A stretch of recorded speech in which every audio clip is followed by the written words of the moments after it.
જય સ્વામિનારાયણ। વહાલા સજ્જનો, ભાઈઓ બહેનો અને વહાલી દીકરીઓ, રાજકોટ શ્રી સ્વામિનારાયણ ગુરુકુલ સંસ્થા દ્વારા કાગદડી ગામને આંગણે નવનિર્માણ પામવા જઈ રહેલું કન્યા ગુરુકુળનું શિલાસ્થાપન વિધિ જ્યારે આવતી તારીખ 13/1/2024 શનિવારના રોજ સાંજના 4 થી 7 શિલાસ્થાપન વિધિ થવા જઈ રહ્યો છે, ત્યારે આપ સૌને જણાવતા હું હર્ષની લાગણી અનુભવું છું કે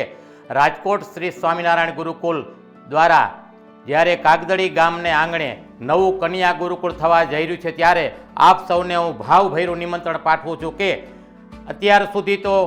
શ્રી સ્વામિનારાયણ ગુરુકુળ દ્વારા કુમાર ગુરુકુળો બન્યા, પણ સંતોને વિનંતી કરી ત્યારે કીધું આ કન્યાઓને શિક્ષણ અને સંસ્કાર દેવા માટે કન્યા ગુરુકુળ બનાવો। ત્યારે વહાલા સંતોએ અમારી વિનંતીને સ્વીકારી અને જ્યારે કાગદડી ગામને આંગણે પૂજ્ય અમારા માતુશ્રી ચોથીબા અને પૂજ્ય પિતાશ્રીની પુણ્ય સ્મૃતિમાં 18 વીઘા જમીન મોરબી રોડ હાઈવે ટચ આપી અને એ જમીન ઉપર અત્યારે શ્રી સ્વામિનારાયણ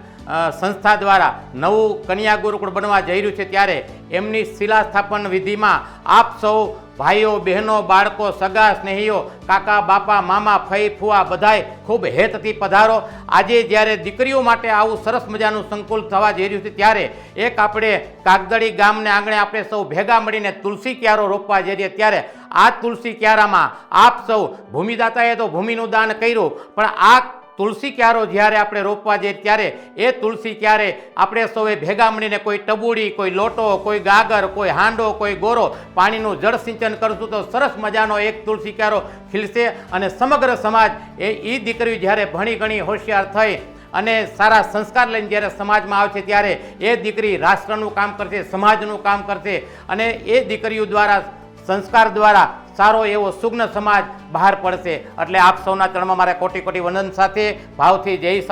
સ્વામિનારાયણ પધારજો। ખૂબ હેતથી બધા સાથે મળી આપણે સૌ ભૂમિપૂજનના સાક્ષી બનીશું। અસ્તુ, બધાને જય સ્વામિનારાયણ।